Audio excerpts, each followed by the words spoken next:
Residential school के इस दौर में बहुत सारे हमारे व्यूवर्स का ये कमेंट आया, सर रेसिडेंशियल स्कूल के बारे में बताइए।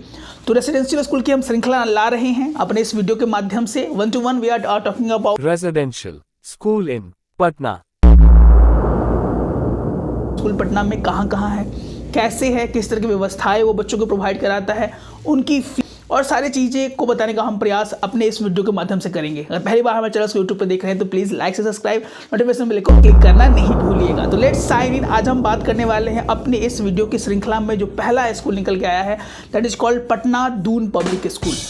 अब इसका हम बात करने वाले हैं, सर ये स्कूल है कहाँ पर, इसका हम एड्रेस के बारे में बात करने वाले हैं। इस स्कूल का जो खानापुर सगुना मोड़ के पास है, ये इसका स्कूल का एड्रेस है। अगर आप बात करें कि इसके डायरेक्टर और प्रिंसिपल कौन है, तो डायरेक्टर ऑफ द स्कूल हम बात करें तो इनके स्कूल के जो डायरेक्टर हैं वो है राकेश कुमार जी, जिनका फोटो आप यहाँ पे देख रहे हैं। और इस स्कूल की जो प्रिंसिपल हैं वो है सिंपल कुमारी जी।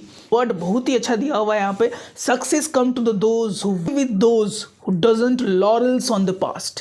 सफलता उसी के पास आती और टिकती है जो कि लगातार अपने परिश्रम को करते जाते हैं और अपने प्राचीन और पहले वाले परिश्रम और सफलता पर ही अपनी पीठ नहीं थपथपाते। बहुत ही अच्छे शब्दों में डायरेक्टर सर ने समझाने का प्रयास किया है हमें सफलता के बारे में। इंफ्रास्ट्रक्चर की बात करें तो स्कूल बहुत तरह की फैसिलिटीज़ बच्चों को प्रोवाइड कराता है। जो इंपॉर्टेंट इंफ्रास्ट्रक्चर है जो कि पटना दून स्कूल प्रोवाइड करा रहा है हमारे बच्चों को, वो ये है point number first, well designed ultra modern smart classroom which are connected via server. Second, large auditorium. Third, separate physics, chemistry, bio lab. Fourth, maths, computer and language lab. Fifth, library with the open access system. Sixth, playground, spacious courtyard और indoor and outdoor games. Elegant swimming pool. उसके बाद hygienic food services. ये जो important facilities है, infrastructure facilities है जो कि Patna Doon public school अपने बच्चों की देने के बारे में। क्या क्या एकेडमिक काउंसिल क्यों जरूरी है? एकेडमिक काउंसिल्स एक ऐसा काउंसिल होता है जहाँ पे कोई भी चीज़ों का निर्णय इन चीज़ों यानी ग्रुप्स में, लेयर्स में, स्टेप 1, स्टेप 2, स्टेप 3 में जाता है। तो एकेडमिक काउंसिल की बात करें तो पटना दून पब्लिक स्कूल में एकेडमिक काउंसिल्स 3 और 4 स्तर पर दिए गए हैं। पहला जो एकेडमिक काउंसिल है प्रिंसिपल का है, उसके बाद वाइस प्रिंसिपल है, इवेंट इंचार्ज है, उसके बाद incharge of senior, junior and primary wings. ये जो है ये एकेडमिक काउंसिल्स की बात की जाती है। अब हम बात करें इसका एफिलिएशन किस माध्यम से है सर, किस बोर्ड से है, तो इसका एफिलिएशन CBSE यानी central board of secondary education +2 school है ये, जहाँ पे +2 में आपको फिजिक्स, केमिस्ट्री, बायो और कॉमर्स की पढ़ाई आपको यहाँ पे मिल जाएगी। इस स्कूल का जो एफिलिएशन नंबर है वो है 330371। अगर हम उसके बाद बात करते हैं कि सर फी शेड्यूल क्या है, फी शेड्यूल 2024-2025 का इस स्कूल का हम बताने वाले हैं इस वीडियो के माध्यम से। जो LKG वाले बच्चों के लिए वो है 4215 रुपीज़, 4250 रुपया नर्सरी और LKG वाले बच्चों के लिए। उसके बाद 1 से 3 वाले बच्चों का जो चार्ज है वो 5100 रुपीज़ है। उसके बाद 4 से लेके 5 वाले जो बच्चे हैं उनका जो चार्ज है वो 6500 रुपीज़ है। 6 से 7 वाले जो बच्चे हैं उनका चार्ज 8000 रुपीज़ है। उसके बाद 8 वाले बच्चों का जो एडमिशन चार्ज है वो है 10,500 रुपीज़। उसके बाद 9-10 वाले बच्चों का जो एडमिशन चार्ज है वो 12,000 रुपीज़ है। 11-12 वाले जो बच्चों का एडमिशन चार्ज है वो 12,500 रुपीज़ है, यानी 12,500 रुपये आपको 12th वाले बच्चों को देने होंगे। इसके बाद हम बात करने वाले हैं एकेडमिक फ़ी के बाद सर ट्यूशन फ़ी क्या है, मंथली ट्यूशन फ़ी, वो भी बहुत इंपॉर्टेंट है। बहुत सारे पेरेंट्स इसके लिए जागरूक होते हैं, बहुत सारे हमारे कमेंट भी आते हैं कि सर आप सारे के स्कूल के बारे में, उसके ट्यूशन फ़ी के बारे में भी बताएं।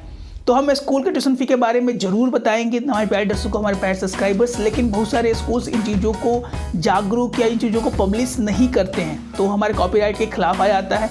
चीज़ों को जो कि स्कूल्स में नहीं दी गई हैं उन चीज़ों को हम नहीं बता सकते चाह कर भी। If you want your kids to be in the Patna stop school, training कैसे हो, किन चीज़ों के बच्चों की तैयारी कराई जाए, तो दिए गए नंबर्स पे कॉल करके हमारे कोर्सेज में आप इनरोलमेंट ले सकते हैं। बिहार के बहुत सारे नन्हे मुन्ने प्यारे बच्चे हमारे कोर्सेज में इनरोल हैं। अब हम बात करें tuition fee, monthly tuition fee of the school. पहला LKG और UKG का जो ट्यूशन फ़ी है वो 2100 रुपीज़ है, 2100 रुपये मात्र LKG और UKG का फ़ी है। 1 और 3 वाले बच्चों का ट्यूशन फ़ीस है वो 2350 रुपये है। उसके बाद 4 और 5 जो बच्चे हैं वो 2750 रुपये है, 2715 रुपीज़ चार्जेस है 4 और 5 वाले बच्चों का। 6 और 7 क्लास के बच्चों का ट्यूशन फीस है वो 2900 रुपये का चार्ज है 3050 रुपीज़।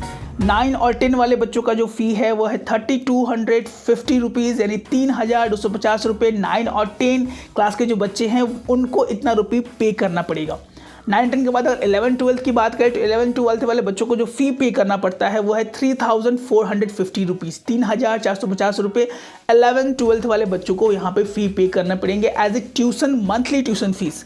अब तो ये नॉर्मल ट्यूशन फीस के बारे में हम लोगों ने बता लिया। एनुअल चार्जेस भी स्कूल में पे करने होते हैं, जो कि एनुअल चार्जेस LKG और UKG का 7800 रुपीज़ है। एनुअल चार्जेस आप 2 टाइम में पे कर सकते हैं। LKG और UKG के लिए साल में 2 बार, यानी 7800 रुपये आप एक बार ना पेमेंट करके 2 बार पे कर सकते हैं इस स्कूल में। LKG और UKG के बाद हम जब बात करें क्लास 1 और 3 की, वो 8600 रुपये है, 8600 रुपया वहाँ आपको पे करना पड़ेगा। क्लास 4 और 5 क्लास के बच्चों का जो एनुअल फ़ी है वो 9600 रुपये है। 6 और 7 क्लास वाले बच्चों का जो एनुअल फ़ी है वो 10,200 रुपये है। 8 क्लास वाले बच्चों का जो एनुअल फ़ी है वो 10,800 रुपये है। 9-10 वाले बच्चों का एनुअल फ़ी 13,200 रुपये है। उसके बाद 11 और 12 वाले बच्चों का रुपये आपको पे करने पड़ेंगे अगर आपके बच्चे 11th और 12th में हैं, जो कि एनुअल चार्ज पे यहाँ पे 2 टाइम में आप वहाँ पे कर सकते हैं।